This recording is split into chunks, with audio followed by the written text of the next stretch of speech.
Joshua Lane Radon.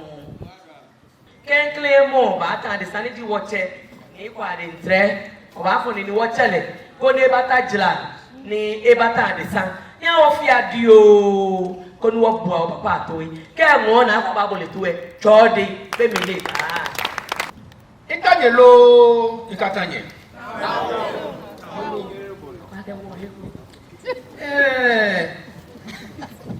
Sunday again. Wash happy. Adesa Tamoi. Beji. Kakla kufo kakla. Kakla fuomo. Wale kakla ne fuomo. Tiso te kakla kufo le. Ya washo anu emi. No kake me kakla. Ya fu kakla ne. Awula ku. Beji akọ. Akọ eke wana apa. Eke watamu kata kulibi. Yero ni gadomoshi meleto ne. One konji. One chichi lemo. One koko. Komi yenye nyabole bi antone. Eje no yo. Eni pẹ̀lú abo 4 cedi ke 5 cedi. Atale konye. Aton we ni yo. E koko keke mo komi emi ne ke. E gbegbe isi. No sanora koko lemo. Ona po hewa eji omo. We e bako boni. O ma so ya ko abile sande. Akọ ji omo. Eji omo wa eji omo. Ina ne mefe okonyele. No ehi sande grimo. Eyi me ya school a won ye teacher fu efe na hwele. Ina ne mefe kwale. Ejake ko aye sande no gbogbo na no akwabu ebo yi. Akọ me ahun. Akucho mi ne o de ka ko mba ke mo fe mo de. Bo le ra ko eyin. Ekeles sande ye yu e ba yi fe. E ba je ka de sian mi ba yi fa ke mo fe wo do fo shishin yan hale. Akọ. No yo no na wa ne. Mumo ko chele. Dike akọ. Ono ke wa ne. Wata ni kinoko no tu. Fe o yi me so ne ke. Kenu mo. Iba bi oloko. Iba ta kun yo de. Mi ni wo ba ye nsane. Bila ya jen. Jenae, agba jenae, eju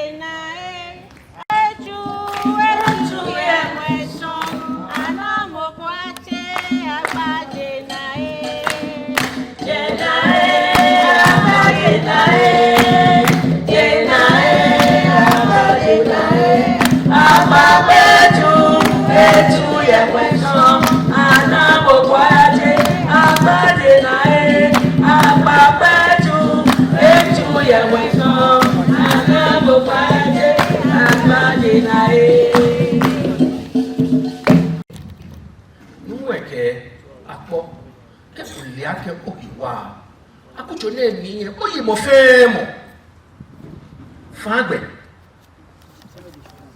ni okeke wale ayafe loku no na se keba ni wo fe oyosi akosusu ya hele ni mo fe mo e bi e ni wale miya ni kata o loko papa ni ma fi apa ba yini le do ya sha pro wako no mi jalabi ako ni je me ke na mene chile ke na mene chile ke mene ko ehie fu ehie ma ke mene ko le butule apo no wula ko mba eni e de fet chike ba wa domoshi o de che ke fi ogote apo wula chichi ma la me romi aye no mo o ni twane ba se ano lolo onu pa be je lo o ko se sa ko se wo agbogun na o wula de le hu emu pa ojogba na bo e ano ahun yi patamo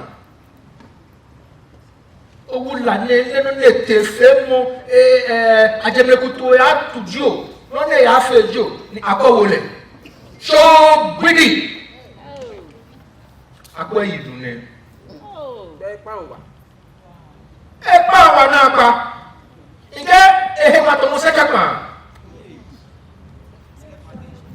nuwo akoke obi e mba yibo fe mo ye bie macha no maya ya shaklo wako nino mie o me na nyoshi ya memwe ke dumfio wa klo wa klotia ni ashejeme ko na yo kotokoto ko hu le ka tonshi moshi bila ko wula mi lo ba fe mo ye bi ene ke o yi mo fe mo e ni mo ko je ni mo fe ni ye mi ji mo fe mo o mo ko ni ba jo kala mi ni ma yile yo ko yin ahun de wo su ejo ke bawo ni wote ibanye yo mo ese ko abashe yo mo e aklowa de eje yo mo ke tashi nimba aklowa aba ho buade adi agba o do de ko pepe bi ye won ko se mi pa e won to music le ye get here de ba aba ko ye kan mi han le akoba yojo gba eke ni yo bi yete ambaba ka me ba no ko mo no su mo no ke no ye ni ka me fe o gaba no be kokura be o gba kan e so ko nji an wale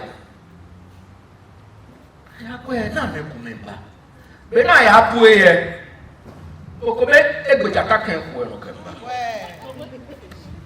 mo ni yese egbe china ke ku e no ke ba na gbe mo egbe suwo ke ba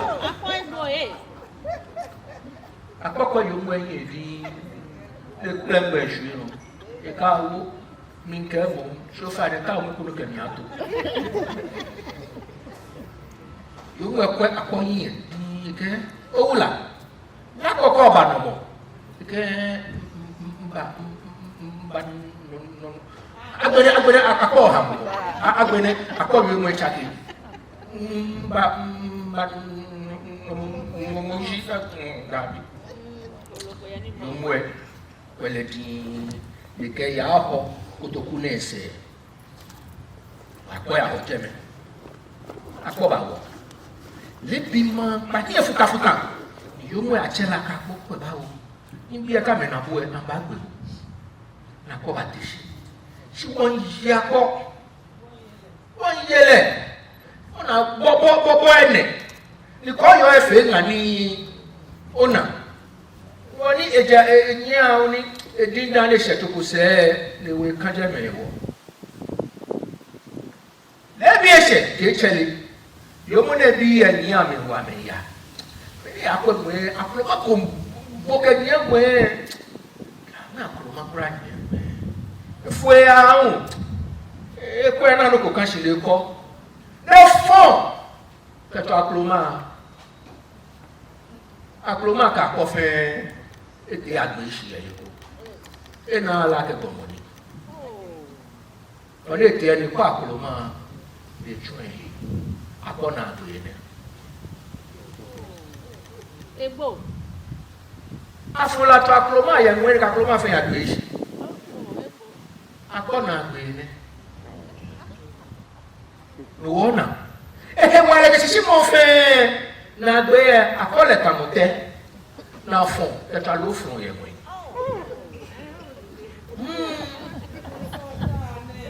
amale so amale wale ke kakla il faut kakla conclu ene je no mo kla ai si akole tamote na fon ke ta lo fun ye mo e gla gbe meni ta wo ma ke no fero ni jibo mo fẹ́ wọn ní jìbò kẹ́ka sàn kẹ́ka gbẹ̀ ẹ̀jẹ̀ akẹ́bí ló bá ṣe ikú ẹ̀ mo kò ṣì dé jíjẹ́ mi kẹ́yìn ayé ní àwọn kọ́ àwọ̀ ẹ̀ náà jù gbà ilé sáré ní ìtàn ni ẹ̀wọ̀n òjì o kẹ́tẹ́ kù mí ẹ̀ kẹ́tẹ́ kẹ́ tó yẹ àṣẹ nígbà jí Nii Kwardey Ntreh ewúrẹ́ àdó. Àtàlẹ́ àlẹ́.